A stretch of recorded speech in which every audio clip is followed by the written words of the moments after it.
Hi, everyone, and welcome to another episode of Ancient Warfare Answers. I'll be your host today. Murray Darm is my name. I'm the assistant editor of Ancient Warfare magazine. And as you can see, I am flying solo.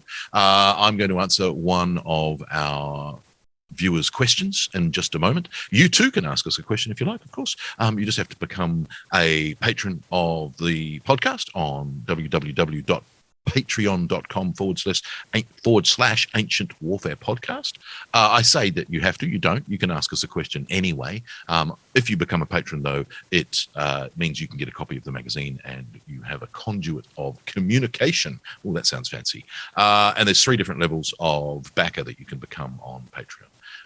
This is, of course, one of our short versions. This is 10 minutes of me or Jasper ranting about some topic ancient warfare related, hopefully answering one of your questions. And then, of course, every month the full panel meets and we talk about either an issue of the magazine or another issue of ancient warfare related topic where all 6 of us get to chat about it. But this question I'm going to attempt to answer, and I've actually written some notes for this one, so hopefully it goes to 10 minutes. I'm looking at the timer and I don't go over time. Do the sources tell us anything about the Spartan warrior Arimnestus who threw the rock that killed Mardonius at the Battle of Plataea? I am curious to know if he survived the battle and if he would have been honored for his efforts in the victory. Now, there's several awesome rabbit holes to go down here. Hopefully I can go down them quickly. So Arimnestus or Arimnestus, there's 2 different spellings in Herodotus and Plutarch, who are our 2 major sources for this Spartan warrior. He's credited with killing the Persian general Mardonius at Plataea with a rock. Now, the basic answer to the question, of course, is yes, he is remembered, because both Herodotus and Plutarch tell us about him, and in a way that the fact that we're talking about him 2,500 years later, yes, he was, and yes, he is remembered. But we do know only a little bit more about other honors for him, and that causes some issues. So, firstly, his name, taking the Arimnestos version, not the Arimnestos version, Arimnestos seems to mean something like never forgotten. I means ever, and Mnestos means betrothed or tied to. So always remembered, always, married kind of thing, which may be a sort of a folkloric element that, a man named Never Forgotten did this never to be forgotten deed. Of course, there's other versions of that. The name Ephialtes, the man who betrayed the Spartans at Thermopylae, his name means nightmare. So is that ironic, or is that kind of, it sort of got evolved into that later? At the same time, the commander at the Battle of Marathon and the Battle of Plataea of the Plataean contingent is also named Arimnestus. So that it is a real name. So not sure. Now, in the story in Herodotus, we get that on the day, as the oracle foretold, Mardonius was avenged by Arimnestus. Now, the vengeance, of course, is that, according to Herodotus, Mardonius decapitates the body of Leonidas after the Battle of Thermopylae and sticks his head on a pike. So, of course, by having his head crushed by a rock by Arimnestus, that's full circle. There's more full circles to come, though, which is even more fascinating. And one of the reasons for that is that Herodotus records that this Arimnestus is a Spartan of note who, long after the Persian business, led 300 men to a battle at a place called Steinoclerus, and was there killed along with his 300. So full circle, you've got Leonidas with his 300 killed by the Persians and decapitated by Mardonius. And then you have Arimnestus, who kills Mardonius with a rock and crushes his head in vengeance for what he did to Leonidas, who himself then leads 300 to a battle in the future and dies with all of them. A very lovely, complete picture, which is a bit suspicious. Now, Plutarch's version is that Mardonius is killed by a man named Arimnestus, who crushed his head with a stone. So not thrown, crushed, as was foretold by another oracle. Now, the interesting thing about that, of course, is that immediately evokes Homeric warfare, where like Ajax attacking Hector in the Iliad, Arimnestus hefts a mighty rock, such that no other man could lift without great difficulty. It's a bit Homeric, and of course, it's something that we don't get emphasized in normal battle narratives after the Iliad.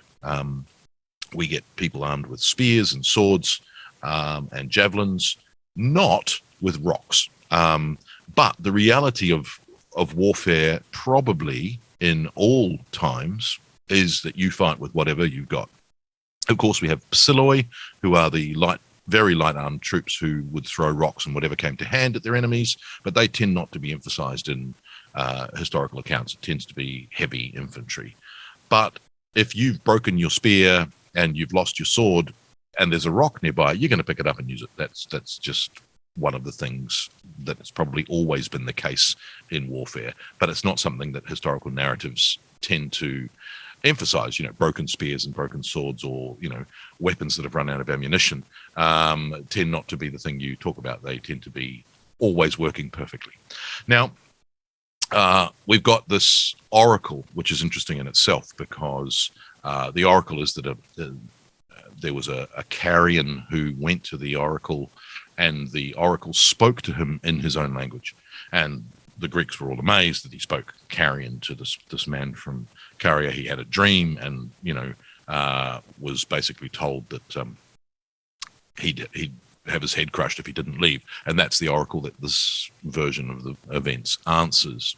The interesting thing, of course, about Greek oracles speaking Carian, and there's at least two separate examples of that, is, of course, that these are oracles that are answering Persian and foreign inquiries all the time. So it shouldn't surprise us that there were people on site who could speak multiple languages to cater to those kinds of visitors.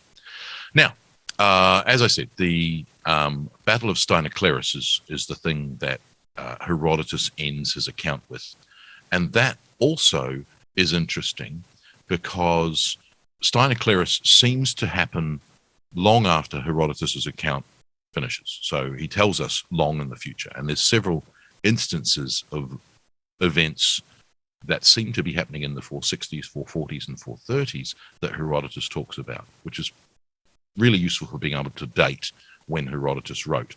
The Battle of Steinoclerus, interestingly, probably happens in the 460s. We think it might relate to the earthquake in Laconia in 464, which led to the Helot Revolt, and it should be covered by Thucydides.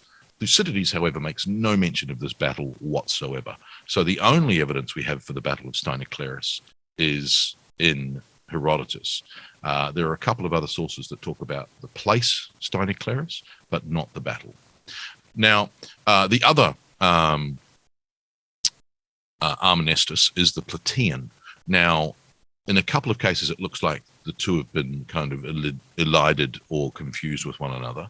The battle, this Arimnestus, the Plataean commander, also has a dream which leads to the choosing of the site of the Battle of Plataea. And that in itself is interesting because, again, it's the sort of oracular dream related to both Arimnestuses. Now, getting back to the question, at the beginning, of course, we talked about if they were further honored. Now, the interesting thing there, of course, is that there are meticulous details in some cases of the people who are honored at virtually every Greek battle. We tend to not know them. At the Battle of Salamis, for instance, Herodotus goes into great detail as to who was thought the best soldier. At Salamis, it's the Athenian named Lycomedes, the son of Iscarius, and he was the first Greek to take an enemy ship. So we're given that kind of detail. He's given the prize for valor. Also at Salamis, we get the story of Antidorus of Lemnos, who was the only Greek siding with the Persians, but he deserts to the Greeks in the battle, so he's given land as a reward for that service. We're told of other individuals, for instance, especially at the Battle of Plataea. Herodotus tells us at the Battle of Plataea that there were 3 warriors especially who were regarded as fighting particularly well. So in general, he tells us that the Spartans were regarded as the bravest. After them was the Tegeans and the Athenians, but that the Spartans especially excelled all in valor. Now, there are 4 named Spartans. One is Aristodemus, who we'll get to in a second. The second is Posidonius, Philoikon, and Amomphratus. Now, Aristodemus is interesting because, of course, he was one, according to some versions, the only survivor from Thermopylae. And so he decides that he's going to avenge himself at the Battle of Plataea.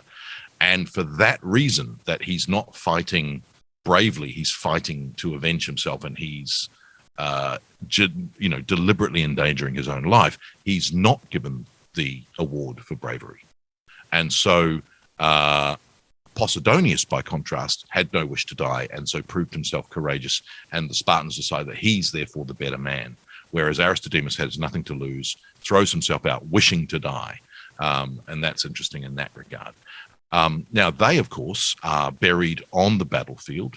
We're later told that there's 3 Spartan burial mounds on the battlefield of Plataea, one involving the young men, and amongst those is those named Spartans, the other involving the other Spartans, and the third for the Helots, 35,000 of them at the Battle of Plataea. So, in a way, Arimnestus is forgotten. In another way, he's remembered in Herodotus and Plutarch, and there seems to have been some kind of story. But his role in killing Mardonius is not regarded as the bravest act on that day by a Spartan warrior, who are recognized as the bravest, and they name these 4 warriors who are considered for the prize, and 3 of them are buried in this burial mound of the Spartan young men. There is another one named Callicrates. He's also buried on the field, but he dies at the very beginning of the battle. He was expected to do great things, but he gets wounded by an arrow very early on, so he never actually gets to kill a Persian, but he is also honored and buried on the battlefield. So yes and no, which probably is a very dissatisfying answer after 10 minutes of chat. There are aspects of Arimnestus being remembered, and there are other aspects which say he didn't do anything spectacularly brave, even if he killed the Persian commander. So we'll see you next time.